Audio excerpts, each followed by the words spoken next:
ဝိပဿနာဆိုတာခန္ဓာကဘာပြောတယ်ဆိုတာစောင့်ကြည့်ရတာဝိပဿနာလို့မှတ်လိုက်စမ်းခန္ဓာကပြောတာစောင့်ကြည့်ရတာဝိပဿနာခန္ဓာကပြောတာကိုစောင့်ကြည့်ရတာဝိပဿနာဆိုတာဘုန်းကြီးတို့ဓမ္မတွေအလွန်ခဲရင်တယ်လို့အောက်မေ့ပြီးဒီကလာနေကြညားတယ်ဆရာမပြနီးမရလို့သာလျင်ဥက္ကမောရဲ့ရှုပ်ပွေးနေတာမှန်ပါပါသေးသေးချာချာရှင်သာရိပုတ္တရာကဟောတာကတော့ဝိပဿနာကွာ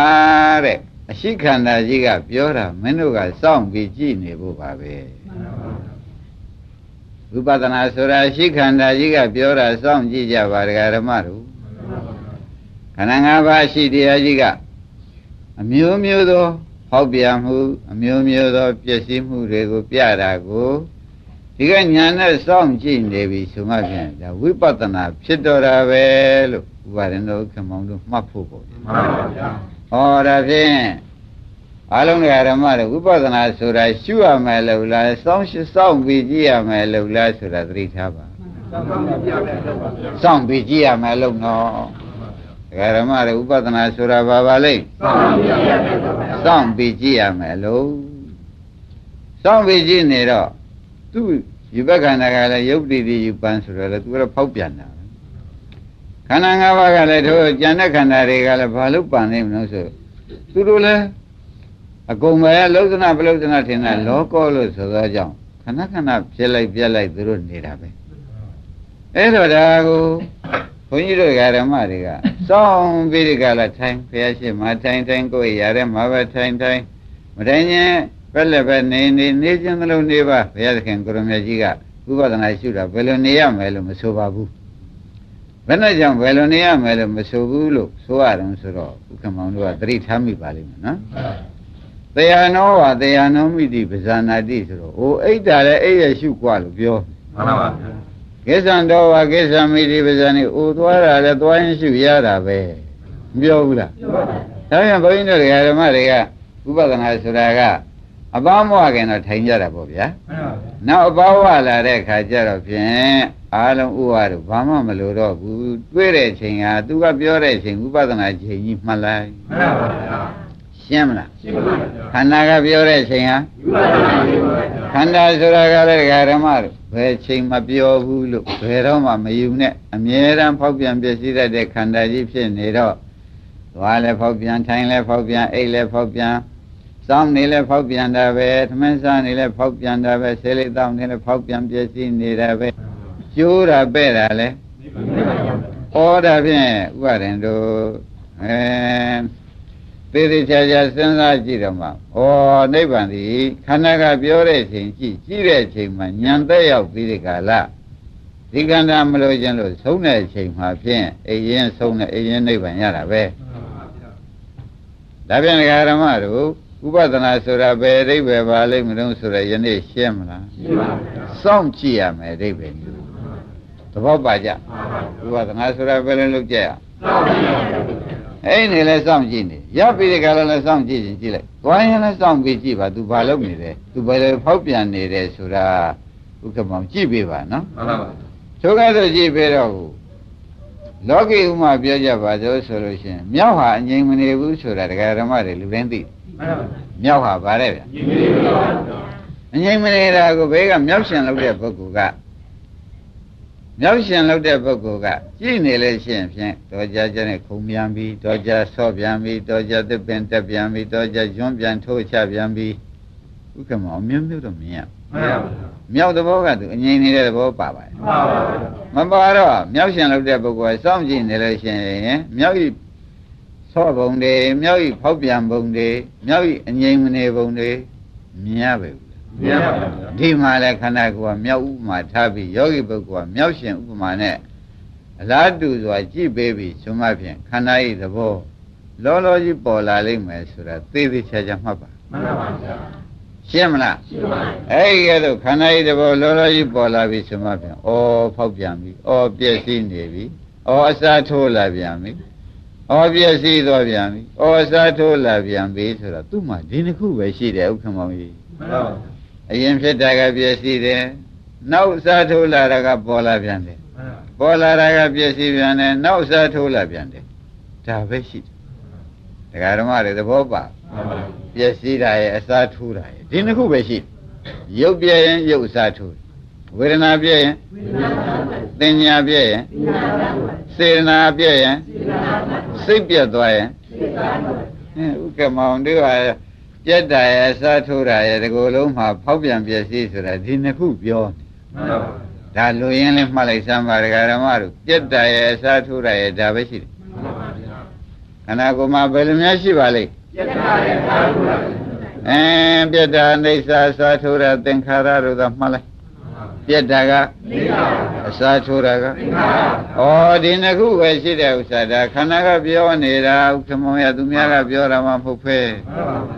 သူကဘယ်လိုပြောတော့ဆိုတော့အနိစ္စတစ်ချက်သင်္ခါရတစ်ချက်အနိစ္စတစ်ချက်သင်္ခါရတစ်ချက်အနိစ္စတစ်ချက်သင်္ခါရတစ်ချက်သူကဒါပဲပြောနေမှန်ပါဗျာဒါပဲပြောနေတော့ကိုဘုန်းကြီးဓမ္မတွေကစောင့်ကြည့်နေတဲ့ပုဂ္ဂိုလ်မြောက်စောင့်ကြည့်နေတော့မြောက်ဤဖြစ်စဉ်အလုံးစုံကိုမြင်ရသလိုခန္ဓာဤဖြစ်စဉ်အလုံးစုံကိုမြင်ရခန္ဓာဤဖြစ်စဉ်အလုံးစုံကိုမြင်ရတော့ကိုဓမ္မတို့သိတဲ့အတိုင်းခန္ဓာကသူဖြစ်စဉ်ကအနိစ္စနဲ့သင်္ခါရလှဲ့သူဖြစ်စဉ်ကဘာလဲအနိစ္စဆိုတာပျက်စီးသွားသင်္ခါရဆိုတာသူပြတ်တဲ့နေရာအစားထိုးတာသင်္ခါရပျက်စီးသွားတာဒါဖြင့်အနိစ္စဝတ္တသင်္ခါရဆိုတာကြိုက်သွားဘုရားမကြိုက်ပလားပြတ်သွားတာကဘာခေါ်ကြမလဲစောင့်ကြည့်နော်အစားထိုးတာဘယ်နဲ့ခေါ်ကြဒါဖြင့်အနိစ္စဝတ္တသင်္ခါရလို့ဆိုတော့သင်္ခါရနဲ့အနိစ္စသာရှိပါလားဘယ်မှမယောက်ျားမိန်းမပုဂ္ဂိုလ်တ attva ဆိုတာမပါဘူးဆိုတဲ့အဓိပ္ပာယ်ကဒီလိုစောင့်ကြည့်တဲ့ပုဂ္ဂိုလ်မှာသက်္ကာရိရှိအထူးတောင်ဖြုတ်เสียမလိုတော့လိုသေးလားလိုပါဘူးအဲ့ဒီမှာဘုဒ္ဓံပိဋကရဘုန်းကြီးတို့ဓမ္မတွေသွားသောကြောင့်ဥပဒနာဆိုတာဘယ်လိုများလောက်ရမှာပါလိမ့်မလို့တက်တို့ဖြင့်ဆရာကောင်းသမားကောင်းလည်းမတွေ့သေးတော့ဝိပဿနာသဘောဘယ်လိုများရှုကြမှတ်ပိဋကလာဘယ်လိုများမှနိဗ္ဗာန်ရောက်ပါမလဲလို့ဆိုတော့ဓမ္မတို့ခန္ဓာ၅ပါးမြောက်ဥပမာထားပါယောဂီပုဂ္ဂိုလ်ဉာဏ်ကမြောက်ရှင်ဥမာထားပြီးမြောက်ပဲလို့ဖြစ်နေတယ်ဆိုတာသိလို့ရှိရင်ပြီးတာပါပဲမှန်ပါပါသဘောပါကြအဲ့ဒါဝိပဿနာလုပ်ပါပဲဆိုတဲ့ဥစ္စာခိုင်းမြောက်ကဘယ်လိုများပြရတုံးဆိုတော့ပြလိုက်အစားထိုးပြလိုက်ပြလိုက်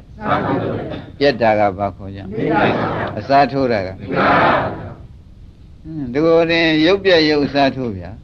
နာမ်ပြက်ရင်ဒါဖြင့်ဥက္ကမောင်ရပြက်တာကအနိစ္စအစားထိုးတာကသင်္ခါရမှန်ပါပါသဘောကျဒါဖြင့်အနိစ္စနဲ့သင်္ခါရပဲရှိတယ်တရားဓမ္မတို့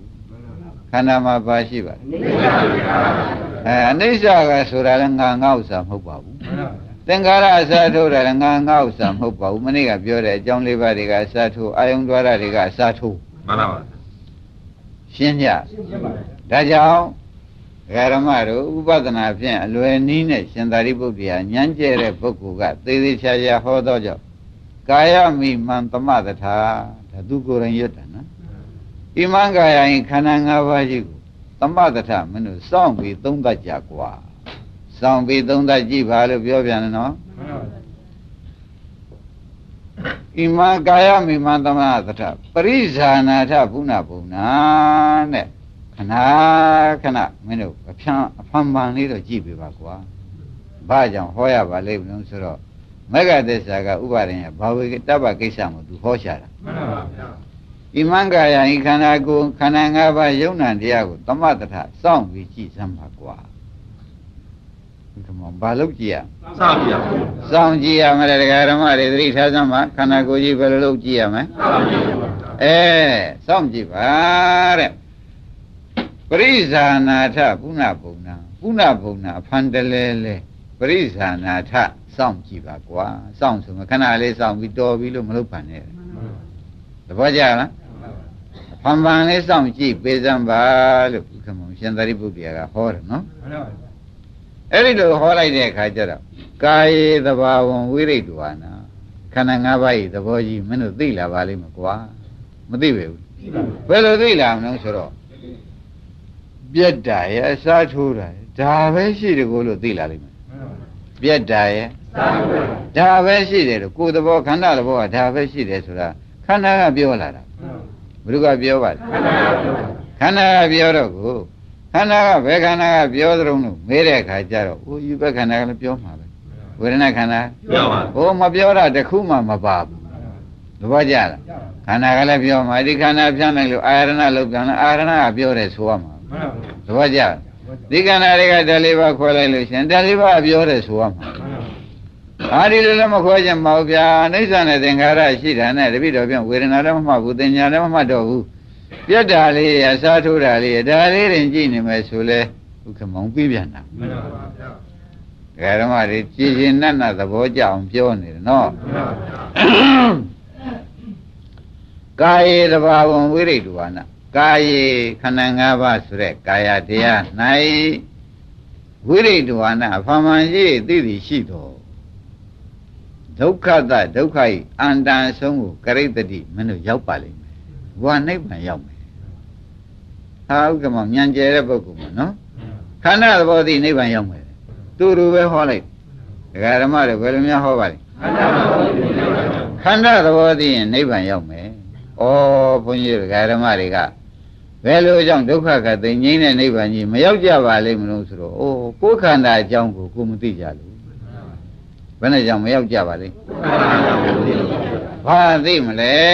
တဲ့ဘုန်းကြီးတို့ဒကာဓမ္မတွေကကိုယ်ခန္ဓာအကြောင်းကိုမသိဘူးတဲ့သိပြန်တော့လေတဲ့သမာဓိဋ္ဌိနဲ့ကမသိမိစ္ဆာဒိဋ္ဌိနဲ့သိနေပြန်သမာဓိဋ္ဌိနဲ့ကမိစ္ဆာဒိဋ္ဌိနဲ့ကြတော့ငါကောင်ငါဖြစ်နေတော့သိနေပြန်တယ်ငါကောင်ငါမဟုတ်ဘူးဆိုတဲ့အသိမျိုးကြတော့မသိပါဘူးဩဒါဖြင့်ဒကာဓမ္မတို့စောင့်လည်းမကြည့်အသိကလည်းလွဲပြန်မရှိတာသိပြီးဒီကလာနေပြန်တော့ဒါကြောင့်သန္တရာရှိတကိုဆိုတဲ့ဥစ္စာဖြင့်ပေါ်လာပြန်တယ်မပေါ်လာဘူးလားပေါ်လာပါဘူးကြာကြသတိထားနားထောင်ကြပါဒကာဓမ္မတို့တရားမများသေးပါဘူးဒီခန္ဓာကြီးကိုစောင့်ကြည့်လို့ရှိရင်ခန္ဓာကပြောပါလိမ့်မယ်ပြောရင်ခမည်းတော်ကအနိစ္စနဲ့သင်္ခါရကြီးပဲသူပြောလိမ့်မယ်ခန္ဓာကဘယ်လိုပြောမလဲခန္ဓာကဒါပဲပြောကြရှိတယ်ဝေဒနာပေါ်လာတယ်ဆိုဝေဒနာကလည်းဝေဒနာပါလို့သူမပြောတော့ဘူးပထမတော့ဝေဒနာပဲနောက်ကြတော့သူဒီပျက်စီးသွားပါပြီနောက်တခါစားထိုးလာပြန်တော့အော်တော့ဝေဒနာတစ်မျိုးပေါ်လာပြန်တာပဲ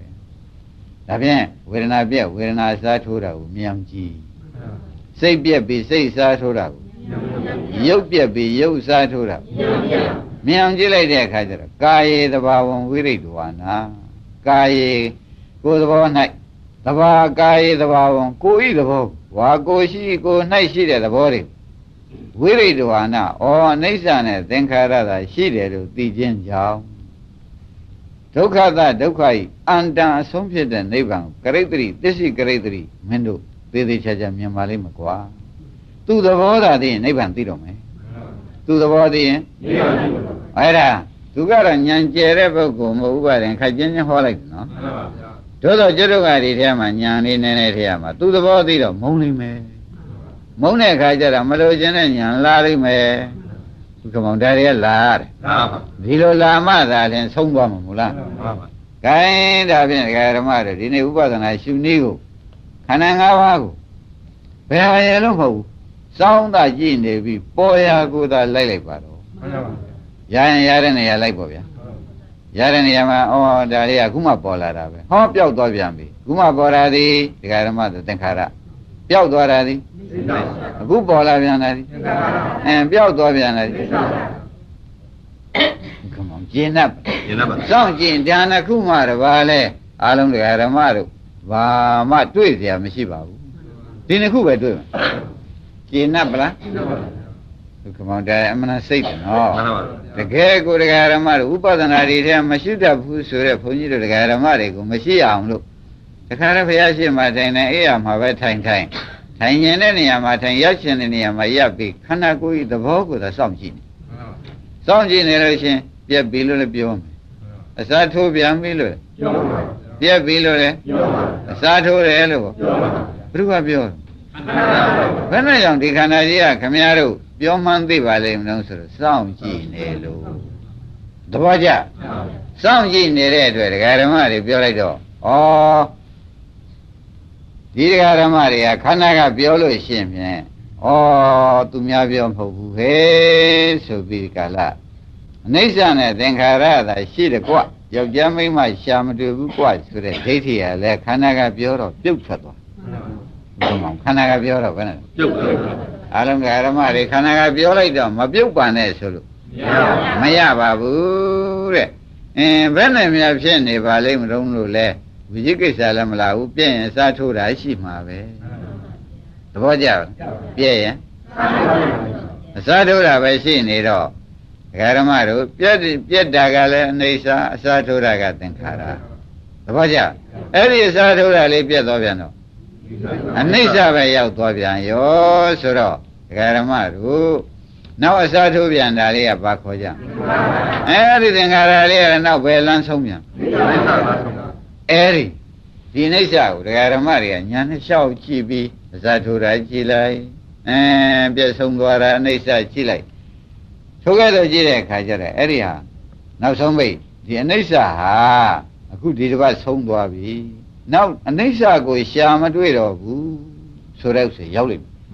အခုအနိစ္စတွေ့နေတယ်ပြတ်သွားတာဘာခေါ်ကြနောက်ကြတော့အစားထိုးကလည်းမလားဥပါရင်ကြီးပြတ်တာကရောအဲ့ဒီကဲသို့အစားထိုးတာလည်းမလားပြတ်တာလည်းမလားတော့ဘူးတေတံဥပါသမောသူခေါ်ဖြစ်သွားတေတံထိုအစားထိုးသောတရားတွေဝါပြတ်တဲ့တရားတွေဥပါသမောနှစ်ခုမရှိခြင်းသည်သူခေါ်နိဗ္ဗာန်ပဲกว่าခန္ဓာကိုယ်စောင့်ကြည့်တာနဲ့ပေါ်လာခန္ဓာကိုယ်စောင့်ကြည့်လာတဲ့နဲ့ဘာပေါ်လာဥက္ကမောပေါ်လာစောင့်မကြည့်တဲ့ပုဂ္ဂိုလ်မှာဖြင့်ဒီနှစ်ခုကိုမတွေ့သောကြောင့်ဒီနှစ်ခုအဆုံးဘယ်နည်းနဲ့မှရှာမတွေ့ဘူးဒီနှစ်ခုတွေ့ရင်ဖြင့်ဒီနှစ်ခုအဆုံးတွေ့မှာပဲဓမ္မတို့နှစ်ခုမှနှစ်ခုရှိတာကိုနှစ်ခုမှမတွေ့တဲ့ပုဂ္ဂိုလ်အစလည်းမတွေ့ဘူးအဆုံးလည်းမတွေ့ဘူးနှစ်ခုရှိတာကိုနှစ်ခုတွေ့တဲ့ပုဂ္ဂိုလ်ဒီအစလည်းတွေ့မယ်အဆုံးဟောအဆုံးတွေ့မယ်ဆိုတာသဘောကျဒါဖြင့်ခန္ဓာကိုယ်ထဲမှာတကယ်ရှိတာကဖြင့်ဘယ်နှစ်ခုသာရှိပါလိမ့်သင်္ခါရနဲ့အနိစ္စပဲရှိပါလိမ့်ဓမ္မအဲ့ဒီသင်္ခါရနဲ့အနိစ္စကိုဓမ္မတွေကလိုက်နိုင်တယ်လို့လိုက်ပြလိုက်တော့သင်္ခါရတွေ့ကြီးတစ်ချက်အနိစ္စတွေ့ကြီးတစ်ချက်ဥက္ကမောင်တို့လိုက်ပါများတော့လေဒီနှစ်ခုကိုပဲဗျာတပည့်တော်ဖြင့်လိုက်ရတာလည်းနည်းနည်းကြာတာနဲ့ဒီနှစ်ခုကိုသင်္ခါရလည်းမတွေ့တော့ဘူးဗျာအနိစ္စလည်းမတွေ့တော့ဘူးဗျာဆိုတော့ခန္ဓာရှိတာကအနိစ္စနဲ့သင်္ခါရရှိတာခန္ဓာမရှိတာ तू တွေ့သွားပြီမှန်ပါပါခန္ဓာမရှိတာဘာခေါ်ကြနိဗ္ဗာန်ဆိုတာဓမ္မတို့ကအစဆုံးမလိုက်လို့ခင်ဗျားတို့လမ်းလွဲနေကြတာကိုတကယ်တမ်းဆိုလို့ရှိရင်အနိစ္စနဲ့သင်္ခါရသာရှိတဲ့ဥစ္စာအနိစ္စသင်္ခါရသုံးအောင်လိုက်လိုက်မယ်အနိစ္စသင်္ခါရကိုမုန်းအနိစ္စသင်္ခါရကိုမလို့ခြင်းဖြင့်အနိစ္စသင်္ခါရချုပ်ရမယ်မှန်ပါပါဒါဖြင့်အနိစ္စနဲ့သင်္ခါရချုပ်သွားတော့နိဗ္ဗာန်ဒီကားလို့ရှိရင်နိစ္စနိဗ္ဗာန်လို့လည်းဆိုပါသင်္ခါရချုပ်သွားသောကြောင့်အသင်္ကတနိဗ္ဗာန်လို့လည်းဆိုလိုက်မှန်ပါခမောဒီနှလုံးကိုသိချာမှတ်ပါမှန်ပါပါအနိစ္စချုပ်သွားရင်အနိစ္စသင်္ကတချုပ်သွားရင်အသင်္ကတသင်္ကတမလာရင်အသင်္ကတနိဗ္ဗာန်ဖြစ်သွားတယ်ဒါဖြင့်အသင်္ကတနိစ္စနိဗ္ဗာန်ကိုခင်ဗျားတို့ဒီနှလုံးကနေပြီးလိုက်လို့ရှိရင်ဖြင့်တဲ့ရှင်သာရိပုတ္တရာကမတွေ့မရှိပါဘူးကွာသေသေးချာချာရောက်ပါတယ်ရပါတယ်ဆိုတဲ့အကြောင်းကိုရဲဝံ့စွာနဲ့သူကိုယ်တိုင်တက်လာတဲ့လမ်းဖြစ်လေသောကြောင့်သူကိုယ်တိုင်တပါးသောပုဂ္ဂိုလ်တွေကိုဒီလမ်းသာလိုက်လို့ရှိရင်ဖြင့်ဒီဆုံးတွေးရမယ်ကွာဆိုတာကိုတာဝန်ခံဟောရှာတယ်မှန်ပါပါဗျာရှင်းမလားရှင်းပါဗျာအမှန်တန်သဘောပါရနော်ဓမ္မတို့ကဲခန္ဓာကိုယ်ထဲမှာရှိတာကဘာရင်ရှိပါလိမ့်ရုပ်ကြည့်လိုက်ပြန်လဲအိဋ္ဌနဲ့သင်္ခါရပဲရှိနတ်နေကြည့်ပြန်အိဋ္ဌနဲ့သင်္ခါရရှိတယ်ဆိုတော့ဒါလေးသိတဲ့ကဥက္ကမောင်ဒိဋ္ဌိပြုတ်ပြီနော်မှန်ပါပါဝိဇိကိစ္စရောရှိသေးရဲ့မရှိတော့ပါဘူးဘယ်မှာရှိသေးရဲ့မရှိတော့ဘူးတဲ့ဒီလိုဒါခန္ဓာဤသဘောကဒါကိုလို့ဆိုတာသိနေတော့ဘယ်နဲ့ဖြစ်ပါလိမ့်မလို့လာသေးရဲ့လားမှန်ပါဘူးခန္ဓာသဘောကဒါပဲမဟုတ်လားမှန်ပါပါခန္ဓာသဘောကအနိစ္စနဲ့သင်္ခါရလှည့်နေတာရှိတာမှန်ပါပါခန္ဓာသဘောကဘာပါလိမ့်အနိစ္စနဲ့သင်္ခါရပဲလှည့်နေတယ်ဆိုတာဓမ္မတွေမှတ်ထိုက်စမ်းဒီအနိစ္စနဲ့သင်္ခါရကိုထပ်ပြန်တလဲလဲပြောတာဒီကရုဏာဘုလို့အောက်မေ့ကြပါဝေဒနာပြည့်ရင်ဝေဒနာစားထုတ်ပြတ္တာအိဋ္ဌာစားထုတ်တာသင်္ခါရသင်ညာပြည့်ရင်ပြတ္တာကအစားထုတ်တာစိတ်ပြည့်ရင် ပြတ်တာကအစားထိုးတာကကဲဒကာရမတို့ခန္ဓာကိုယ်ရဲ့ဒီနှစ်ခုတည်းမှတပါးတော့ဘာမှမရှိဘူးတဲ့ပြတ်တာရဲ့အစားထိုးတာရဲ့ဒါပဲရှိတယ်သဘောကျဩဒါပြန်ခန္ဓာကြီးပြိဿသမုပ္ပါကပြက်လိုက်စားထိုးလိုက်ပြက်လိုက်စားထိုးလိုက်ပြက်လိုက်စားထိုးလိုက်မိကုန်မဆုံးဘူးမဆုံးပေါ့ဗျာအဲ့တော့ဘယ်နဲ့ကြောင့်သူမိကုန်မဆုံးခန္ဓာကြီးဖြစ်နေပါလိမ့်မလို့ဆိုတာအိုးတရားဓမ္မတွေကဒီပြက်လိုက်စားထိုးလိုက်ကြီးကိုပဲကျိန်ဖန်များစွာဖြစ်ရပါလို့ဤလို့ခင်ဗျားတို့ကဆူတောင်းတာလူကျိန်ဖန်များစွာဖြစ်ရပါလို့ဆိုတော့ပြက်လိုက်စားထိုးလိုက်ကျိန်ဖန်များစွာဖြစ်ရပါလို့နတ်ကျိန်ဖန်များစွာဖြစ်ရပါလို့ရှင်ကောပြက်လိုက်စားထိုးလိုက်ကျိန်ဖန်များစွာဖြစ်ရအမလေးတရားဓမ္မတို့အနိစ္စနဲ့သင်္ခါရတလဲလဲပြီးဒီကလာဘယ်တော့မှအနိစ္စဤချုပ်ရအိဋ္ဌနိဗ္ဗာန်သင်္ခါရဤချုပ်ရအသင်္ခါရနိဗ္ဗာန်ဘယ်တော့မှမရောက်ပါလို့ဤလို့တောင်းထားတာဟုတ်ဗျဘောလားဟုတ်ပါဘူးဘယ်တော့မှမရောက်အောင်တောင်းထားတဲ့ဒကာဓမ္မတွေဤအမှားတော်ဘုံကြီးစားကိုတွေ့ကြပါလားတွေ့ပါဘူးတကယ်လည်းအယုတ်ဆိုးပါလားခင်ဗျားတို့ဥပါရင်တိတ်အယုတ်ဆိုးခဲ့တယ်ဗျာဒီဟာကြီးဆုံးမကိုသူတို့ကြောက်နေတယ်ဘာဆုံးမကြောက်နေတာအနိစ္စနဲ့သင်္ခါရဆုံးမကြောက်နေအနိစ္စလည်းခဏခဏသေဘောဝင်ရပါလို့ဟုတ်လားသေเสียထဲလည်းခဏခဏဖြစ်ရပါလို့သေလည်းသေရပါလို့သေเสียထဲလည်းဖြစ်ရပါလို့မတောင်းကောင်းမှုဒီစုဂျိမ့်မေဗလားသေလည်းသေရပါလို့သေเสียထဲလည်းဖြစ်ရပါလို့သေเสียထဲလည်းခဏခဏဖြစ်ရပါလို့ခဏခဏဖြစ်ပြီးခဏခဏသေရပါလို့ဒါတောင်းကောင်းတဲ့ဆူလားမတောင်းကောင်းတဲ့ဆူလားဩယူချက်ကတန်လိုက်တဲ့ဖြစ်ချင်းမှမပြောပါနဲ့တော့ခမုံကြီးတွေယူချက်လေမတန်လားဗျာအဲ့ဒါမသိသေးတော့ဘုန်းကြီးကဒကာဓမ္မတွေဒီလိုတရားတို့တရားမြတ်တွေဆွဲရလန်တရားတွေမနာဘူးတဲ့တွေ့တဲ့ဘုရားရှိမှသွား၍ဒီဟာတွေများအချိန်ချင်းသွားပြီးဒီကလာဖြစ်ပြရကြီးဆိုတဲ့ဥစ္စာဥပါရင်အလွဲနဲ့ကြီးကြိုက်တယ်မှန်ပါဗျာဒါကတည်းကကြီးကျယ်မကြီးကျယ်စဉ်းစားကြည့်ကြီးကျယ်ပါဗျာသူတို့တောင်းတဲ့ရှုကသေချာစဉ်းစားပါအသေးတယ်ခဏခဏဖြစ်ပြီးဒီကလာသေပွဲလည်းခဏခဏတွေ့ရပါလို့ဤအသေးတယ်ဖြစ်ပြီးသေပွဲခဏခဏတွေ့ရပါလို့ဤဘုရားမောင်ဒိဗ္ဗေထားပဲရဒါပဲရပါဗျာအသေးတယ်ခဏခဏဖြစ်ပြီးတဲ့ကလာသေပွဲခဏခဏတွေ့ရပါလို့အမှန်အချိန်မဆိုင်နိုင်ဘူးခင်ဗျားတို့ကခဏခဏမသာဖြစ်ရှင်တဲ့အိဗယ်မျိုးပါတယ်မပါဘူးလားဆိုဘူးလားအယုတ်ကဆိုပါဘူးအဲ့ဒါဒီကားလဲဆိုလို့ရှိရင်ဖြင့်ဒကာဓမ္မတို့ဝိပ္ပန္နတဆိုတဲ့ယူတဲ့ဓာန်ချက်မိကိလေသာယူလိုက်တာဥက္ကမောင်ဒါတွေဆူတောင်းချ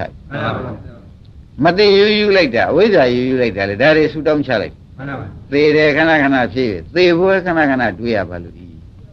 ဘယ်လောက်များဆိုးသွားဆိုးပါဗျာသေတယ်ကဲခင်ဗျားတို့အခုတော့ဗဇက်ထဲလို့ကိုမကောင်း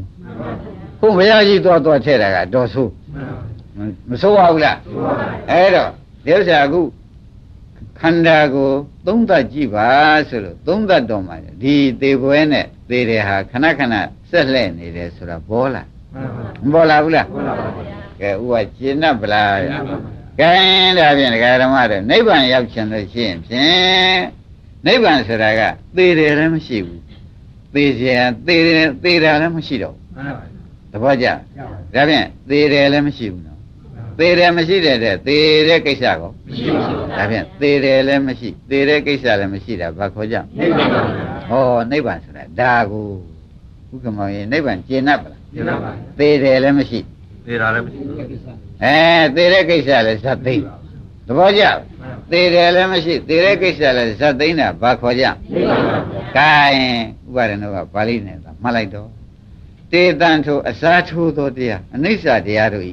ဘုပါသမောမရှိခြင်းမရှိသောနိဗ္ဗာန်သည်ဒုက္ခချမ်းသာ၏ကြိုက်ပလားဘုက္ခမောကြိုက်ပလားကြိုက်ပါသေတယ်ရောသေတဲ့ကိစ္စရောချုပ်ဆုံးတာဘာခေါ်ကြနိဗ္ဗာန်ကဲဒါဖြင့်နိဗ္ဗာန်လည်းရှင်းသွားတော့ဒကာဓမ္မတို့ခန္ဓာကိုယ်ကိုစောင့်ကြည့်လိုက်တော့မှသေတယ်ရသေတဲ့ကိစ္စရသွားတွေ့မှန်ပါပါတွေ့တဲ့အခါကျတော့မှညာငတ်ထက်လာပြီးဒါကြီးဖြင့်မကြည့်ကျင်တော့ပါဘူးဆိုပြီးနိဗ္ဗာန်ညာထိုးတက်လာထိုးတက်ပြီးဒီကလာဒီဟာကြီးနဲ့ဖြင့်နေလည်းမနေချင်ဘူးလိုလည်းမလိုချင်တော့ဘူးဆိုတော့မဉ္ဇဉ်တခါတည်းမဂ္ဂင်၈ပါးအပြည့်စုံတက်လာလို့ရှိရင်ဖြားဆိုဒီသေတယ်ရသေတဲ့ကိစ္စရုပ်သိမ်းသွားအဲ့ဒီမှာယောဂီပုဂ္ဂိုလ်ကကျွတ်ဖတ်လွတ်ဖတ် ခန္ဓာလည်းမရှိတော့သေစရာခန္ဓာလည်းမရှိဘူးသေတာလည်းမမြင်ရတော့ဘူးဖအခုမှပဲအသေးလွတ်သေတယ်လွတ်နေပဲနေရပြီတော့တယ်ဆိုပြီးဒီမှာတခါတည်းတဲ့ပြစ္ဆုတ်ကနာဝိသီတွေကြပြီးဥပါဒံသိဝန်းတာပလိုက်ရှင်းမလားကောင်းပြီဒါဖြင့်အားလုံးတရားဓမ္မတို့ယနေ့နိုင်ဝက်ကြော်သွားပြီနိုင်ဝက်ကြော်သွားတာသဘောပါကြလောက်ကောလောက်တတ်ကြအိမ်ကြရင်ဘယ်လိုလုပ်ကြမလဲစိတ်ကူးမယ်ခန္ဓာကိုစောင့်နေရာကြိုက်တယ်နေရာကြိုက်တယ်ခန္ဓာသာစောင့်ကြည့်စောင့်ကြည့်တော့စောင့်ကြည့်တော့ဖြတ်ဆိုပေါ်လာတဲ့ကသေတယ်ပဲဟာဒါလေးပြောက်သွားတဲ့ခါသေတဲ့ကိစ္စဂျုံသွားဖဒါသာပဲကြည့်လိုက်တဲ့ဝိသတ်တော့ဖြစ်ပြီးပြတ်သွားတာပဲသဘောကျအဲ့ဒါလေးတွေ့တော့ဩငါပဲအချိန်များနိဗ္ဗာန်ရောက်မှာပါလိမ့်မလို့ဆိုဩဒါသာစိုက်ကြည့်နေနိဗ္ဗာန်ရောက်ဖို့ရကခင်ဗျားတို့ဓမ္မကခင်ဗျားတို့ကိုနိဗ္ဗာန်ကအာယုံဖြစ်နေသူကဆွဲပြီးဒီကလာခင်ဗျားတို့ခေါ်ပါလိမ့်မယ်ခင်ဗျားတို့ကဒါကြည့်မှုလို့သာလုပ်နေပါတခါတည်းဘယ်လိုလုပ်နေရကြည့်မှုလို့သေတယ်ပေါ်လာတယ်နဲ့သေတဲ့ကိစ္စကြုံလာကြည့်နေရမှတ်တယ်နဲ့ဉာဏ်သည်ဥဝထက်လာလိမ့်မလို့မထက်ပဲဘူးလားထက်လာလို့ရှိရင်ထက်ကြောင်းပဲလို့သိရမလို့ဆိုဟောသေတယ်လည်းမဖြစ်ချင်ပါဘူးသေတဲ့ကိစ္စလည်းမကြုံချင်ပါဘူးဒါကြီးနေရတာကိုလွန်လာပါပြီဆိုတော့မုံညံတယ်မလားပဲဘူးလားလာလို့ရှိရင်လည်းဆရာသမားကတရားဓမ္မတို့ဆက်လက်တရှိမုံပေမဲ့ခင်ဗျားတို့ဟာကိလေသာကြံသေးတယ်တကယ်မုံတာမဟုတ်သေးဘူးသာမုံသမီးမုံလောက်နဲ့တော့နေရာမချသေးဘူးသာမုံသမီးမုံဆိုတာကနေငိုင်းပေါ်သွားတော့ဆိုညာတယ်ဘေးကနေလှည့်ပြီးလက်ဆောင်ထိုးသေးတယ်ဥက္ကမမထိုးရဘူးလားဒီလိုပြုံးနဲ့ပြစ်ထားလို့ပဲတော်ပါမလို့လူရတဲ့ရှင်ရတဲ့ရှေ့အောင်သာရှေ့တင်သာနှင်ချရတယ်ကိုယ်ရလက်သိထုတ်ပေးတဲ့အမုံမျိုးကြတော့လေဥပါရင်နေရာကြပါမကြပါဘူးအဲ့ဒီအမုံမျိုးဖြစ်နေသေးလို့ရှိရင်လေကျွတ်လွတ်တဲ့သဘောခန္ဓာကြီးကချုပ်ငိမ့်ရုပ်သိမ်းသွားမယ်မဟုတ်သေးဘူးဆိုတာဥပဒေရှာမှတ်ပါရှင်းမလားတကယ်ကိုမင်းနဲ့တော့ဖြင့်သေကန်းရှင်ကမ်းမှဖြင့်မင်းရတဲ့နေကစပြီးဒီကလာတို့မှဖြင့်ဘယ်ခါကလာမှသေတဲ့အဖြစ်ကလည်းမလွတ်ခဲ့ဘူးသေတဲ့ကိစ္စကလည်းမပြတ်ခဲ့ဘူးသေတဲ့အဖြစ်ကလည်းမလွတ်ခဲ့ဘူးသေတဲ့ကိစ္စကလည်းမပြတ်ခဲ့ဘူးကမှပြတ်သေးရဲ့အဲ့ဒါတွေသေချာကြည့်တော့မှတော်ပြီမင်းမရှိတာသာကြိုက်ပါတော့တယ်လို့ဆိုရညံစစ်လာတော့မှဥပါရင်ရတေတံဥပသမောဒုက္ခဖြစ်မှာမှန်ပါဗျာတေတံတို့ဖြစ်တတ်တဲ့တရားဝါစာထိုးရတဲ့တရားချုပ်ဆုံးရတဲ့တရားတွေအနိစ္စတရားတွေဥပသမောမှနှစ်ခုသလုံးချုပ်တဲ့နိဗ္ဗာန်ဒီနိဗ္ဗာန်ဆိုဒီနှစ်ခုသလုံးမရှိတာမှန်ပါသူခေါ်အချမ်းသာဆုံးပဲกว่าလို့ဘုရားကဟောလိုက်ဒီနှစ်ခုချုပ်မှဒီနှစ်ခုချုပ်တာကိုနိဗ္ဗာန်အဲ့ဒီနိဗ္ဗာန်တရားဓမ္မတွေအချမ်းသာဆုံးအစ်စ်လို့မှတ်လိုက်နှစ်ခုချုပ်တာပါခေါ်မယ်နှစ်ခုချုပ်တာနိဗ္ဗာန်ပြောပါဦးနှစ်ခုချုပ်တာကအဲ့ဒီနိဗ္ဗာန်မှသူခေါ်ဆိုတာကချမ်းသာတယ်နှစ်ခုချုပ်တာသည်နိဗ္ဗာန်အဲ့ဒီနိဗ္ဗာန်ဟာဘာဖြစ်ကြလဲချမ်းသာကိုနိဗ္ဗာန်လို့သွားမိဟိုနှစ်ခုချုပ်တာကမှနိဗ္ဗာန်ရှင်းမလားဥပါရစေတတ်ကြဒါဖြင့်ဒကာဓမ္မတို့ဝိပဿနာဆိုတာဘာလဲဘယ်လိုများလုပ်ကြမှာဆိုတာဖြင့်ယနေ့တော့ဖြင့်ရှင်းသွားခန္ဓာ၅ပါးကိုစောင့်ကြည့်လိုက်တဲ့အခါကျလို့ရှင်းဖြင့်ခန္ဓာကဘယ်လိုများပြောလို့ရှိပါလိမ့်မိစ္ဆာပြတ်တာအစားထိုးတာ तू ကပြလိုက်ဒကာဓမ္မတို့ तू ကဘယ်လိုပြမလဲပြတ်တာနဲ့အစားထိုးတာကြီးပြမယ်ဒီပြင်ဘာမှမပြဘူးယောက်ျားဖြစ်နေလည်းမပြဘူးမိန်းမဖြစ်နေလည်းမပြဘူးချမ်းသာနေလည်းမပြဘူးဆင်းရဲနေလည်းမပြဘူးဘာလို့ကြီးပြမလဲလို့ဆိုတော့သူပြပုံရှင်းရကာရကိုပြက်တာရဲ့စားထိုးတာရဲ့ဒါပဲပြပါလိမ့်မယ်ရှင်းမလားအဲ့ဒါလေးကိုတရားတော်ပြက်ပြန်ပြီးစားထိုးပြန်ပြီးပြက်ပြန်ပြီးစားထိုးပြန်ပြီးဒီလိုသာကြည့်နေဒီလိုကြည့်နေရမှတ်တတ်နေပဲဒီပြက်တာနဲ့စားထိုးတာလဲပြက်တာကလည်းမိမိသေးတာအစားထိုးတာလည်းမိမိပဲသေဘလို့အစားထိုးပြန်သဘောကျအဲ့တော့ဒကာဓမ္မတို့အမတန်ဆိုးရတဲ့ဖြစ်စဉ်ကြီးဆိုတာဖြင့်ဥက္ကမောအပေါ်ကြီးပေါ်ပါပြီဖြစ်စဉ်ကဘယ်နဲ့နေကြဆိုးပါဆိုးတယ်နော်ခင်ဗျားတို့စဉ်းစားကြည့်စမ်းပါဒကာသစ်တို့ကိုမြတ်ရှိတို့ဒါတွေဒီညာကိုသာမရဘူးဆိုလို့ရှိရင်ဖြင့်င ငါဖြစ်ဖမှန်သေးရပါလေစိတ်ဖြစ်ဖမှန်သေးရပါလေဆိုဖြစ်လည်းဖြစ်ရပါလေသေလည်းသေရပါလေပါတယ်ဗျာမပါဘူးလားတောင်းကောင်းမတောင်းကောင်းလူဖြစ်ဖမှန်သေးရပါလေတောင်းကောင်းရလားလူဖြစ်ရပါလေဆိုတော့စားထိုးတာတောင်းရင်တော့သေဘောကတော့ပါတော့မှာမပါပဲဘူးလားအဲ့တော့အစားထိုးတာမတောင်းမှသေပွဲလွတ်မယ်ဒုက္ခမပါတယ်တော့အစားထိုးတာမတောင်းမှသေပွဲလွတ်ရှင်းမလားအဲ့တော့တရားဓမ္မတွေကဒီတရားအထုတ်တာကဒီတရားဘာလူဘာတန်တဘာမှမဖြစ်ချင်ကြပါနဲ့ဆိုတာဘုန်းကြီးကကန့်ကွက်ဘာမှမဖြစ်ချင်ပါနဲ့ဖြစ်ချင်လို့ရှိရင်သိချင်သိရပါလေဥမဖြစ်ချင်ဖြစ်ချင်သိရပါလေဥမဆိုတာကတော့ဖြင့်အထူးတလည်းပဲစဉ်းစားထားပါဩဒါကြောင့်ဘုရားသခင်ကိုရမကြီးကအကျင့်ပုဂ္ဂိုလ်ဒီတန်ရုပ်ပါဠိတော်မှာဥက္ကမဖတ်ဆံဖြစ်ခြင်းအကျင့်ပုဂ္ဂိုလ်ဒီဖြစ်မှုကိုလိုရှိထိုပုဂ္ဂိုလ်ဒီယောဂဆူတောင်းတာပဲအသေးဆူတောင်းတာပဲဟောဖြစ်မှုဆူတောင်းတဲ့ပုဂ္ဂိုလ်ကယောဂဆူတောင်းတာတဲ့အသေးဆူတောင်းတာဖြစ်မှုဆူတောင်းတဲ့ပုဂ္ဂိုလ်ကယောဂဆူတောင်းတဲ့ဆိုရဲဒီကံနာကိုကြီးကလည်းဒီကိုယ်လုံးကယောဂတဲ့ကြီးကူဗျာကြောက်ပေါက်တော့ဘယ်နေရာများကြံသေးတယ်ဖြားတဲ့နေရာဖြားတဲ့ခါကျတော့ခြေဖြားတယ်ဖြားတယ်လို့ဆိုတော့ဒီကိုယ်လုံးများဖြားကြတာအဲ့ဒါကြောင့်ဖြစ်ရှင်တဲ့ပုဂ္ဂိုလ်ကယောဂဆူတောင်းတာရဲ့အသေးဆူတောင်းတာရဲ့ဒါပဲကွာလို့ဘုရားကတန်ရုပ်ပါဠိတော်သေချာဟောပါတယ်ဒါကြောင့်အဖြစ်ရှိလို့ရှိရင်ဖြင့်ဒကာဓမ္မတို့အသေးကလည်းရှိရမှာဖြစ်နေတော့ဒကာဓမ္မတို့ဒီဥစ္စာနည်းနည်းမှနှုတ်ဖျားတဲ့မှာတဏှာကခိုင်းတဲ့အတွက်မလုပ်လိုက်ပါနဲ့လို့ကန့်ကွက်လိုက်တယ်တဏှာခိုင်းတာတော့ဘာဖြစ်ညာနင်းလှူထားတာနဲတာမဟုတ်ဘူးအဲ့ဒါနင်းဒီကားလို့ဆိုရင်ဖြင့်နိဗ္ဗာန်မရမီနင်ဘာဖြစ်မှမသိဘူးအဲ့တော့နင်ဒီဆင်းရဲနေမှာစိုးရင်တယ်ဆိုပြီးတဏှာကဆင်းရဲနေမှာစိုးရင်တယ်ဆိုပြီးမှဆင်းရဲခိုင်းတယ်သူစိုးရင်တာကတော့ဗါတဲ့ဆင်းရဲနေမှာစိုးရင်တော့ပြီးတော့ဗါလောက်ခိုင်းတယ်ဆင်းရဲခိုင်းတယ်အိုးတရားဓမ္မတွေကဘာမှမပါပဲဘူးဆင်းရဲမှာစိုးရင်တယ်လဲဆိုပြီးဆင်းရဲတယ်လဲတွန်းချလိုက်ပြီဒီလိုမလဲလို့ရှိရင်လည်းတဏှာကပြောမှဘယ်တွန်းရလိမ့်မလို့မပြောပဲပြောပါရိပ်မိမလားကိုင်းတရားဓမ္မတွေခင်ဗျားတို့ကောက်ကျစ်တဲ့အထင်တဏှာလောက်ကောက်ကျစ်တာမရှိဘူးလိန်လီတတ်တဲ့အထင်မှာတဏှာလောက်လိန်လီတတ်တာမရှိဘူးအမှန်တန်ကြောက်เสียကောင်းတယ်ခင်ဗျားတို့ရှင်မဝင်လာတော့ကတော့ကိုတဏှာလောဘလေးကဝင်လာတဲ့အခါကျလို့ရှင်ကျုပ်လာပြစီဆိုတော့ကတော့ခင်ဗျားတို့အနုညုတ်တခါတည်းခေါင်းရှုပ်ဝင်လာတော်တော်ကြာကြာရင်ဒီပုဂ္ဂိုလ်တွန်းလိုက်ရပါဒီပုဂ္ဂိုလ်ခင်းတယ်လို့ခြေလေပြစ်တာသဘောကျတဏှာလာခြင်းခါတော့ကတော့ခေါင်းရှုပ်ပြီးဝင်လာသူဝင်လို့လေသူလည်းအတွင်းရောက်ပါရောကိညာပုဂ္ဂိုလ်ကိုဒကာဓမ္မတို့တခါတည်းပဲဓမ္မညာဆိုင်အောင်တန်ត្រာထဲမှာအသေးပွဲတွေနှွှဲခိုင်းတော့တာပဲဘာလို့ကြောက်เสียကောင်းတော့ဥက္ကမကောင်းပါပေါ်ကလားဒါကြဒကာဓမ္မတို့ဒါလည်းတန်ရုပ်ပါဠိတော့ပဲဆရာမရှိတပည့်မရှိအောင်ကျင့်ရမယ်ဆိုတာဒါပဲသူကပထမတော့လာတော့ကတပည့်ဖြစ်နေလာတာတော့ကြဆရာလုပ်ပြီးစီမံသွားတာပဲသဘောကျလာတော့ကတော့တပည့်ဖြစ်နေလာခဲ့တယ်အတွင်းနေပြကြီးပေါ့ကျွတ်ဝင်းနေပြကြီးလို့သူကငကိုကိန်းနေတာမဟုတ်ပဲကိုဗျကျောင်းတဲ့ချိန်မှာဖြတ်ခနဲ့ပေါ်လာတာအဲ့တော့ငကိုကတော့လာပြကြီးပေါ့ဗျာနောက်ရောက်တင်တဲ့ပြင်နေတယ်အဆိုးကြီးစီမံတော့တာရောက်တင်တဲ့ပြင်နေတယ်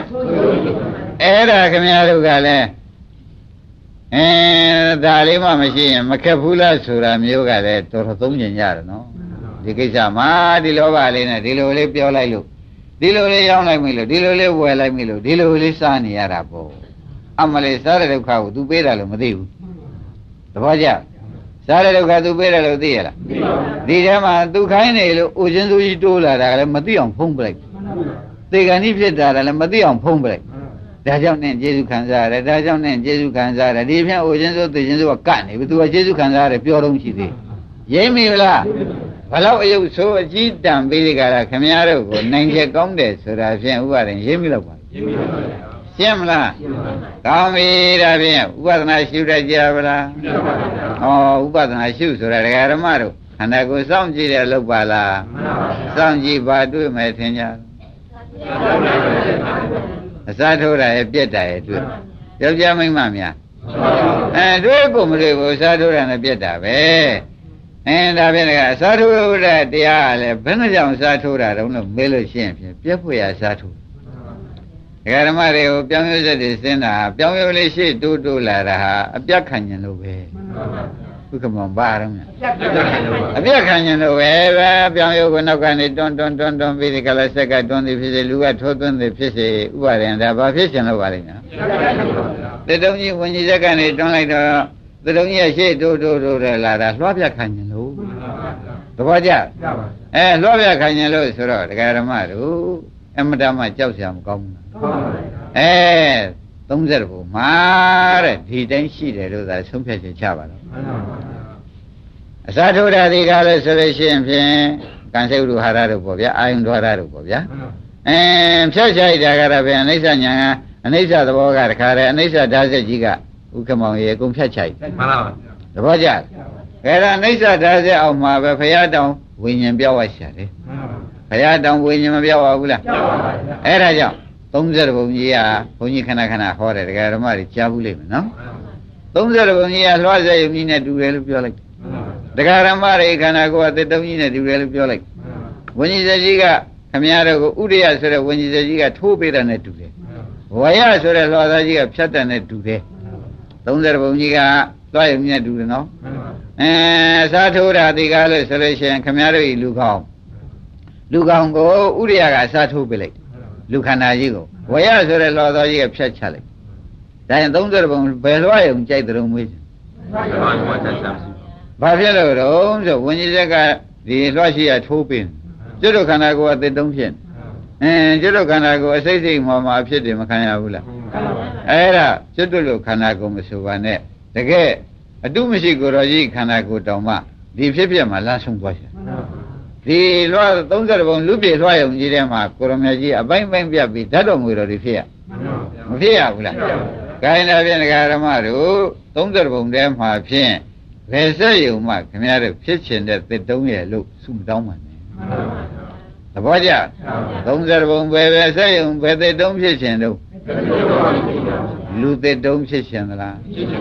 နတ်သစ်တုံးဖြစ်ချင်သလားနောက်ဘဝတပည့်တော်ဘုရားဒီဘဝညာတိုင်းနဲ့နောက်ဘဝရမ်းဖြစ်ရပါလေလို့လှုပ်ချင်သေးလားသစ်တုံးပဲအတူတူပဲအဖြတ်ပဲခံရမယ်ဆိုတော့သဘောကျဒါဖြင့်ဒကာဓမ္မတို့30ဘုံဘယ်ဘုံမှာသစ်တုံးဖြစ်ရလို့ရှိရင်ဒီတွက်ရအောင်မှာဖြင့်အသက်မပြောက်ဘူးလို့ဥက္ကမောင်မအောင်မင်းနဲ့မှန်ပါပါသင်္ခါရတိသောဝิญဉ်ချက်ကထိုးပေးတာပေါ့ဗျာအနိစ္စတိသောလွှတ်သွားကြီးကဘုရုချံသေးတုံးဗျာဘုံမဲ့ကံမဲ့ရောဘုံရှိကံရှိရောအကုန်ထိုးချိုက်ဘုရုများလွတ်သေးတယ်အဲ့ဒါကြောင့်ဒီနှစ်ခုငြိမ့်မှနိဗ္ဗာန်ဆိုတာဖြင့်ခင်ဗျားတို့ကောင်းကောင်းသဘောကျဘူးကောင်းသဘောကျဒီနှစ်ခုဆိုတာဘာပါလိမ့်မလားအစားထိုးတာနဲ့အနိစ္စနဲ့နှစ်ခုငြိမ့်သွားမှာဂိုင်းမေ့ပါအမှန်ဆိုရင်လေဆရာဘုန်းကြီးကအနိစ္စဆုံးမဗာနိဗ္ဗာန်နဲ့အစားထိုးသင်္ခါရဆုံးမအသင်္ခါရနိဗ္ဗာန်အစားထိုးတာကသင်္ခါရကိုအစာမထိုးလို့ရှိရင်ဘယ်နဲ့ဆိုကြပါဒါဖြင့်အသင်္ခါရနိဗ္ဗာန်ဆိုတာကအစာမထိုးတာကိုဆိုတဲ့ရှင်းမလားအနိစ္စဆုံးတာကိုတော့ဘာခေါ်ကြကဲဒါဖြင့်ဒကာတိတို့ကိုမြတ်ရွှေတို့ဩဒီနှစ်ခုမရှိမှနိဗ္ဗာန်ကိုဆိုတာယနေ့ကောင်းကောင်းရှင်းမရှင်းသေးဘူးလားဥက္ကမောင်နိဗ္ဗာန်ဆိုတာဘာပါလိမ့်မလို့ဆိုတော့သင်္အသင်္ကတဟာနိဗ္ဗာန်ဗျာနိစ္စသင်္ကတနဲ့အနိစ္စနဲ့တွဲရဲ့အသင်္ကတနဲ့နိစ္စနိဗ္ဗာန်တွေကအဲ့ဒီလိုသွားရမှာတရားဓမ္မတွေရဲ့နိဗ္ဗာန်ကောင်းကောင်းရှင်းတတ်ပါလားသေစရာထဲလည်းမရှိလို့သေဇတ်သိန်းတာဟာနိဗ္ဗာန်ပါလားဖေဟာသေစရာထဲမဖြစ်ဘူးအသေးလည်းမရှိတော့အဲ့ဒါဘာခေါ်ကြနိဗ္ဗာန်ဆိုတာတရားဓမ္မတွေကြိုးစားကြနော်ခင်ဗျားတို့အခုခင်ဗျားတို့ကြိုးစားတာသေတယ်ကြိုးစားထားလို့သေကြရတာဘုခမောဘယ်လိုဆုံးမြတ်ချာသေတယ်ကြိုးစားထားလို့သေတယ်ကြိုးစားထားလို့သေကြရတယ်ဆိုတဲ့ဥစ္စာကိုကောင်းကောင်းရိပ်မိတော့မှခင်ဗျားတို့ကတိရစ္ဆာန်မိုက်ထားတယ်တိရစ္ဆာန်မိုက်ထားတယ်ဆိုတော့ဒကာဓမ္မတွေကတို့ဘုန်းကြီးကသိပြောတာပဲလို့ဒီလိုမအောင်မင်းနဲ့ခင်ဗျားတို့ကဘယ်လိုဖြစ်တုံးဆိုတော့ဒီသားသမီးတွေကိုမေဖေရှိတော့ဒီမေဖေနဲ့ဘဝလေးမခွဲရပါလို့ဤဆိုတဲ့ကွာဒီသေးတယ်ကြီးတောင်းမှန်းတာပဲဘယ်နဲ့ဆိုကြဒီဆွေမျိုးတွေနဲ့ဘယ်တော့မှမခွဲရပါလို့ဤဆိုရင်ကော ဒီစိမ်မြယရနာတွေနဲ့ဘယ်တော့မှဆိုချမ်းသာနေပြရစီဆိုရင်ကောအဲ့တော့ခင်ဗျားတို့ကတိလိစ္ဆာန်စုတောင်းတယ်ခွေးဘဝသေးခြင်းရှိလို့ရှိရင်ဖြင့်ဒီခွေးမေတွေသူ့မွေးထားတဲ့သားသမီးတွေငဲ့ပြီးခွေးပဲပြန်ဖြစ်ရပါလေစုတောင်းတာဒီပြင်ဘာများတောင်းသေးတော့ကျွဲရတော့ဘာစုတောင်းမှထင်ကျွဲရတယ်လူတော့မခင်ဘူးဗျသူ့သားသမီးတွေကြတော့ဒါဖြင့်ခင်းတဲ့အလုံးကဆူတောင်းသည်ဖြစ်စေမတောင်းသည်ဖြစ်စေဥက္ကမဘာပြန်ဖြစ်ရမလဲခွေးကခွေးပြန်ဖြစ်ကျွဲကကျွဲပြန်ဖြစ်ဆိုတော့ဒကာရမတို့ခမရတို့လည်းလူကလူပြန်ဖြစ်ဆိုတော့ဘယ်မှာသာလဲဒကာရမတို့ဒီကဒုက္ခရှိရင်လည်းဒုက္ခပဲသယ်ဖို့နေကြတဲ့အသေးပဲမရောက်ဘူးလားရှင်းမလားဒါဖြင့်ဘုန်းကြီးတို့ဒကာရမတွေဒီနေ့အယုတ်ဆိုးတော်တော့ပြောက်ပါလားရှင်းပြီနော်ဥပဒနာလည်းရှင်းရပြီသင်္ကန်းလည်းအသင်တော့ကွဲပြီနော်ကောင်းပြီဒါဖြင့်ဒကာရမတို့ဝိပဿနာအထုတ်တယ်ဆိုတဲ့ဥစ္စာဟာဒီထဲကခန္ဓာ၅ပါးရှိတယ်၅ပါးထဲကတပိတော့ဖြင့်၅ပါးပဲတပါးပဲအထုတ်ခြင်းပါတယ်ဆိုလဲဘုန်းကြီးများမကန့်ဘူးဘုရားကလည်းမကန့်ဘူးဥက္ကမောင်ဘုရားကလည်းမကန့်ဘူးမှန်ပါပါဘာဖြစ်လို့ဘုရားမကန့်ဘူးတုံးဆိုတော့ဥပါဒင်စဉ်းစားကြ၅ပါးထဲကစိတ်တ ानु ပဒနာဆိုတော့ကန့်ဘူးသေးရဲ့လားကန့်ပါဘူးဟောတစ်လုံးနဲ့လုံးကွာလို့မပြောဘူးလားပြောပါဘူး၅ပါးထဲကဝေဒနာ ानु ပဒနာလို့ထုတ်လိုက်ပြန်တော့ရှင်သာရိပုတ္တရာကဓလုံးပဲကိုလည်းကြည့်ရပါတယ်ဆိုတာသဘောကျနော်ကာအနုပါဒနာဆိုတော့ရုပ်တစ်ခုတည်းကြည့်နေကောင်မပြီးဘူးလားဓမ္မအနုပါဒနာကကျန်တဲ့နှစ်ခုကြည့်လိုက်ရင်ကောဘယ်နှုံးတရားဓမ္မတွေ၅ပါးသလုံးစုံမှပဲလေတစ်ခုစိတ်ဥစိတ်စိတ်ကြည့်လိုက်ရင်ပြီးလားဒါကြောင့်ကျုပ်ဖြင့်ဥပဒနာရှုနေတာကြာလဲကြာလာပြီဘာမှလည်းခရင်ပေါက်သေးဘူးဆိုတော့တစ်ခုတည်းမစူးစိုက်လို့မှတ်လိုက်ဘယ်လိုမှတ်ကြမလဲတစ်ခုတည်းမစူးစိုက်လို့လမ်းလွဲနေတယ်လို့ဒီကမောင်သေချာမှတ်စမ်းများရှင်းမလားတိုင်းဒါဖြင့်ရှေးကတည်းကဒကာဓမ္မတွေရှိခဲ့နော်ကိဉ္စုကောပမတုတ်ကိဉ္စုကောပမတုတ်ဆိုတာကပြောရလိမ့်မယ်တဲ့ဒီနေ့ဒကာဓမ္မတို့ယန္တာကြီးက၄ပါးရှိယန္တာဘယ်နှပါးရှိ၄ပါးဒါသူ့ဝတ္ထုမှာလာတာနော်ယန္တာကြီး၄ပါးဥက္ကမောင်ယန္တာဘယ်နှပါးလဲ၄ပါး၄ပါးရှိတော့ဒီယန္တာတွေဖြစ်ပါတယ်ဆိုတော့နိဗ္ဗာန်မြင်ပြီးသားပုဂ္ဂိုလ်ကြီးပဲဆိုတာဖြင့်ညင်ဖို့လိုသေးလားလိုပါဘူးဟောဒါဖြင့်နိဗ္ဗာန်မြင်ပြီးသားညာဖြင့်ရောက်ပြီးသားပုဂ္ဂိုလ်တွေပဲဆိုတာဒကာဓမ္မတွေမှတ်ပါနော်တို့တော့တဲ့သူတို့အမြင်မတူနိဗ္ဗာန်မှာတော့အမြင်တူရဲ့ဥပဒနာရှုတော့ကမတူဘူးဟုတ်ကဲ့မောင်နိဗ္ဗာန်အမြင်ကြတော့ဥပဒနာရှုတော့ကအမြင်ကြတော့မတူဘူးနော်ဒါဖြင့်ဒီနာကပုရိသေယံတစ်ပါးကဒကာဓမ္မတွေသူ့ဝတ္ထုလာတဲ့အတိုင်းပုရိသေယံကဒါဒီကိုရောကြီးတွေနိဗ္ဗာန်မြင်တယ်ဆိုတော့သူကသတင်းရထားပထမယန္တာကြီးသွားမေးတယ်တဏ္ဍမယန္တာကိုပုရိသေယံကသွားမေးတယ်အရှင်ဘုရားနိဗ္ဗာန်မြင်ပုံလေးပြောစမ်းပါဗျာအရှင်ဘုရားဘယ်လိုအစဉ်နဲ့မြင်လာတယ်ဘယ်လိုဥပဒနာရှုပြီးဘယ်လိုနိဗ္ဗာန်မြင်လာတယ်ဆိုတဲ့ဥစ္စာပြောစမ်းပါဥက္ကမောမှန်ပါပါပုရိသေယံကမေးတယ်နော်မှန်ပါပါဘယ်လိုကမေးပါလဲပုရိသေယံအရှင်ဘုရားလည်းအရှင်ဘုရားနိဗ္ဗာန်မြင်တယ်လို့အားလုံးကလည်းပြောကြပါတယ်အဲ့တော့အရှင်ဘုရားမြင်တဲ့နိဗ္ဗာန်ကိုတပည့်တော်အရှင်ဘုရားနိနာယူပြီးဒီကာလဒီလမ်းကလိုက်ချင်ပါတယ်ဥပဒနာဘယ်လိုဥပဒနာရှုပြီးဘယ်လိုဥပဒနာအဆုံးဘယ်လိုနိဗ္ဗာန်မြင်တယ်ဆိုတာတပည့်တော်ပြောစမ်းပါဆိုတော့ဒီယန္တာကြီးကဒကာဓမ္မတို့မေးတော့လည်းပြောရှာတာပဲနော်ဘယ်လိုပြောလိုက်တုံးဆိုကွာတဲ့ငါတော့သန္နအာရဏနာသမှုရင်းစအထင်မင်းစအာရဏ6ပါးကိုငါရှုပြီးနိဗ္ဗာန်ရောက်သွားနိဗ္ဗာန်မြင်တာပါပဲကွာမှန်ပါဗျာအာရဏ6ပါးအာရဏ6ပါးတဲ့ဒကာဓမ္မတို့ဒါတော့ဘယ်မှာထားအောင်နော်အာရဏ6ပါးကိုဖြစ်ပြရှုပြီးဒီကလာဥပါဒံပါတယ်တော့နိဗ္ဗာန်သူဆိုတော့အာရဏ6ပါးဆိုတော့အာရဏ7ပါးရှိနေတာလေသူက6ပါးရှုပြီးတော့နိဗ္ဗာန်ရောက်ပါတယ်ဆိုတော့သူတို့ရောက်တာသိကြတယ်နော်သို့တော့အာရဏ7ပါးစုံပါမစုံရောက်တယ်လို့မှားဘယ်လိုမှတ်ကြမစုံရောက်တယ်လို့မှတ်ပါဒီယန္တာကြီးကဗတာဝန်ခံပေါ့တဏ္ဍမယန္တာကြီးကတာဝန်ခံပြီသိကြသန္နာအာရဏသမှုရင်းစအထင်မင်းစတဲ့ ဣတ္တဝရခောအောက်သောနိဗ္ဗာန်တသနာဟောဒီလိုတဲ့ငါနိဗ္ဗာန်မြင်တာပါပဲကွာဒါတွေဖြစ်ဖြစ်ရှုဖြစ်ဖြစ်မုံဖြစ်ဖြစ်ဆုံးတယ်နဲ့နိဗ္ဗာန်ရောက်ခဲ့တယ်အာရဏ6ပါးရှုဩဒီယန္တာမြင်မုံကလည်းတော်တော်ထူးပါလားအာရဏ7ပါးရှိတဲ့ကအာရဏ6ပါးတဲ့ကိုရှုပြီးတက်တာနဲ့နိဗ္ဗာန်မြင်တယ်ဆိုတော့ဘုဒ္ဓဇင်ဆိုတော့ဥက္ကမောမကျေနပ်ဘူးပေါ့ဗျာသူနားလဲတာအာရဏဘယ်နှပါးနားလဲ12ပါးနားလဲတာတော့12ပါးလဲသူရှုတာမဟုတ်ဘဲနဲ့6ပါးတဲ့ဒီ6ပါးမြင်ပြီးဒီကာလဒီကနေရှုပွားပြီးတက်သွားတာနဲ့နိဗ္ဗာန်ရောက်တယ်ဆိုတော့သူစိတ်ထဲတော့သူကြာဘူးနာဝါနဲ့ဆိုတော့သူငယ်မှတ်ကဖြုတ်လို့မရပဲဥပါဒေဘာဖြုတ်လို့မရခင်ဗျားတို့ငယ်မှတ်ကနှိမ့်ဆက်နေမှာကြောက်ရသေးတယ်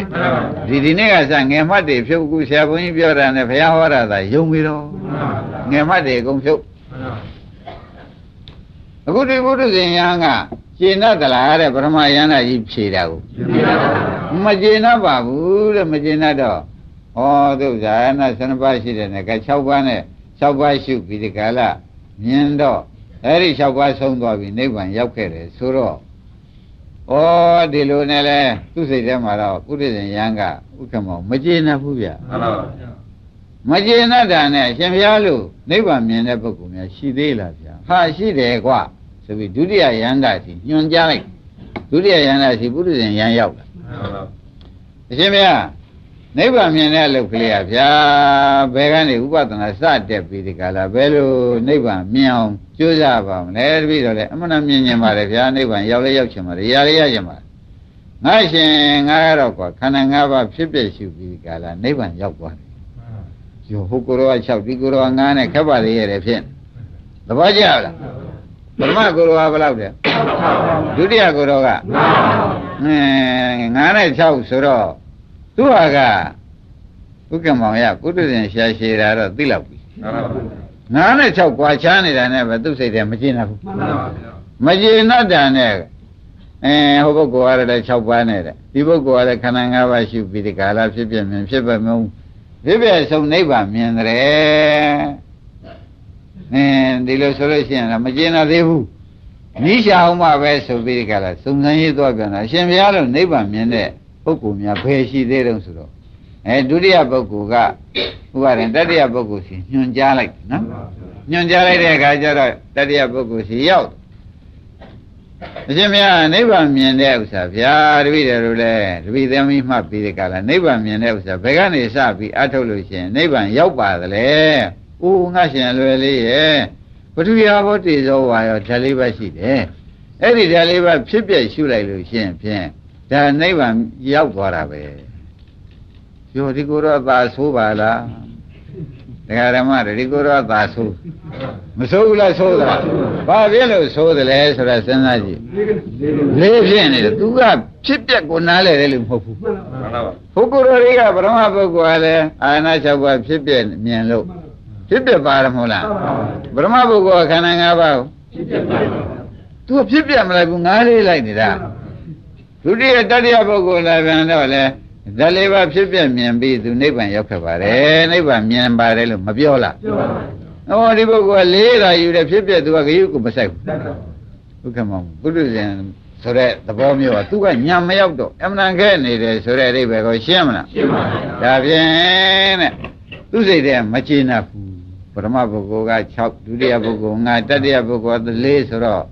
ပါပြီးသူစိတ်ထဲမရှင်းမလင်းဖြစ်ပြီးဒီကလာနေတော့တယ်ဆိုတာဓမ္မတွေမှတ်ထားလိုက်ဒါနဲ့သူဥက္ကမမကျေနပ်ဘူးနော်မှန်ပါပါဗျာမကျေနပ်တော့အရှင်ဘုရားလို့အထုတ်လို့နိဗ္ဗာန်သွားတဲ့ပုဂ္ဂိုလ်မြင်တဲ့ပုဂ္ဂိုလ်များရှိပါရဲ့လားဟာငါရှင်ရှိသေးတယ်ဟိုဘက်မှာဒါရင်ဗျာတပည့်တော်အဲ့ဒီသွားမေးပြရုံအေးသွားမေးကြည့်ဆိုတော့သရုပ်ထပုဂ္ဂိုလ်ရှိသွားပေးဒါယန္တာကြီးပဲနော်ဓမ္မယန္တာ၄ယောက်ခုသရုပ်ထပုဂ္ဂိုလ်စီရောက်လာအရှင်ဘုရားနိဗ္ဗာန်မြင်တော့ဘယ်လမ်းစဉ်ကနေတက်ရတယ်ဆိုတာပြောစမ်းပါအောင်ဗျာယံကိဉ္စီသမုဒိယဓမ္မသဗ္ဗန္တနိရောဓဓမ္မတိဖြစ်တဲ့တရားပြက်တယ်ဆိုတော့အစားထိုးတာရပြက်တယ်ဒါပဲရှိတယ်အဲ့ဒါနှစ်ခုကြည့်လို့ရှိရင်အဲ့ဒါဆုံးနိဗ္ဗာန်ရောက်တာပါပဲအိုး तू ကနှစ်တင်ဟောတယ်ဒီလိုတော့ तू ကဖြစ်နှစ်တင်ဟောတယ်ကမမခက်ဘူးလားဘယ်သူကသရုပ်ပုဂ္ဂိုလ်ဘာဟောတော့ ဖြစ်ပြနှစ်ခုပဲသူဟောတယ်ယံကိဉ္စီသမုဒိယဓမ္မသဗ္ဗန္တနိရောဓမန္တိဆိုတော့သင်္ခါရနဲ့အနိစ္စတွေဟောဘာဟောပါလဲဒီအားလုံးတရားဓမ္မတွေနားလည်မှုမှာတော့ဖြစ်ပြတယ်သူကဖြစ်ပြဘယ်ဟာဖြစ်ပြသူဖြစ်ပြရှုလိုက်တာနဲ့ကိစ္စပြီးလာတယ်ဒီလိုပဲဟောလိုက်ဩဒါဖြင့်ဘုရုဇင်ယံကတော့ဖြင့်ဥပါရင်ကျင့်납ပါရဲ့လားသူကျင့်납ပါဘာဖြစ်လို့မကျင့်납တယ်ဆိုနိဗ္ဗာန်ဆိုတဲ့ဥစ္စာမျိုးဟာဘယ်ပုဂ္ဂိုလ်နိဗ္ဗာန်ရောက်ရောက်ဒီဥစ္စာရှုလုံးကတည်းကသဘောတူဖြစ်ရမယ်သူကဖြတ်မြတ်ခြင်းချိန်ထားတာဥက္ကမဘယ်လိုချိန်ထားလဲဖြတ်မြတ်ခြင်းသဘောတူမလွဲရဘူးသဘောတူတာကိုလည်းသူကမရိပ်မိဘူးပရမယန္တာကြီးကဖြေလိုက်တဲ့ကအာရဏ6ပါးဖြစ်ပြက်ရှုတာနဲ့နိဗ္ဗာန်ရောက်တယ်ဖြစ်ပြက်ပရဏထားတာသူကသဘောကျလားဆိုတော့ဒုတိယယန္တာကတော့ဗါတဲ့ခန္ဓာဖြစ်ပြရှုတာနဲ့နိဗ္ဗာန်ရောက်ခဲ့ပါတယ်မြင်ခဲ့ပါတယ်ကွာသရုဒ္ဓယန္တာကတတိပါတတိယယန္တာကဒါလေးပါဖြစ်ပြရှုပြီးဒီကလာဖြစ်ပြပဲသူကလာတာနောက်သရုဒ္ဓယန္တာကတော့ဒကာဓမ္မတို့ဖြစ်ပြနှစ်ပါးရှုတာနဲ့ငါနိဗ္ဗာန်မြင်တာပဲလို့သေချာမဟုတ်ဘူးလားအဲ့တော့ဒကာဓမ္မတို့စုပုံပြီးပြောလိုက်တဲ့အခါတော့ဖြစ်ပြမှလမ်းဆုံးဒါပြန်ဒကာဓမ္မတို့ကိုယနေ့ဒီပုဂ္ဂိုလ်ဆုံးအောင်မဟောနိုင်တော့ဘူးဒကာဓမ္မတွေယနေ့အစိုးရကသင်လိုက်တဲ့အဓိပ္ပာယ်ကျင့်납ပလားအစာထိုးတာရဲ့သဘောကျခန္ဓာကိုယ်ရဲ့ကြည့်လိုက်ပါတာလည်းရှိတယ်တို့ယန္တာ၄ပါးယန္တာဖြစ်တယ်လေဘာကြည့်ပြီးဖြစ်ကြတာလဲအစာထိုးတာရဲ့အိဋ္ဌရောက်တယ်ရဲ့ဥက္ကမောင်ဒါပဲကြည့်ပြီးရောက်ဒါဖြင့်ဒီဓမ္မတွေကခန္ဓာကိုယ်စောင့်ကြည့်ပြီးဒီကလာအစာထိုးတာရဲ့ပြက်တာရဲ့ကြည့်နေလို့ရှိရင်ဖြင့်ဖြစ်ပြဆုံးမှာပဲဖြစ်တာသင်္ခါရပြက်တာ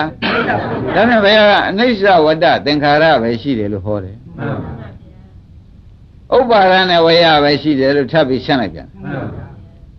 ဥပ္ပိစိတဝနိယဇန္တိတဲ့အစားထိုးပြီးလည်းပြက်သွားတာပဲလို့ဥက္ကမောင်မလားဘူးလားမှန်ပါဗျာတေသံတို့ခုနကအစားထိုးတာပြက်တာတို့ဤဝုပသမောမရှိသောနိဗ္ဗာန်ဒီဒုက္ခချမ်းသာဤဒီနှစ်ခုရှင်းဆုံးအောင်လိုက်ရမယ်လို့မဟုတ်ဘူးလားမှန်ပါဗျာသဘောကျရှင်းပြီနော်ကဲနေ့ပြန်မှဆက်ကြစို့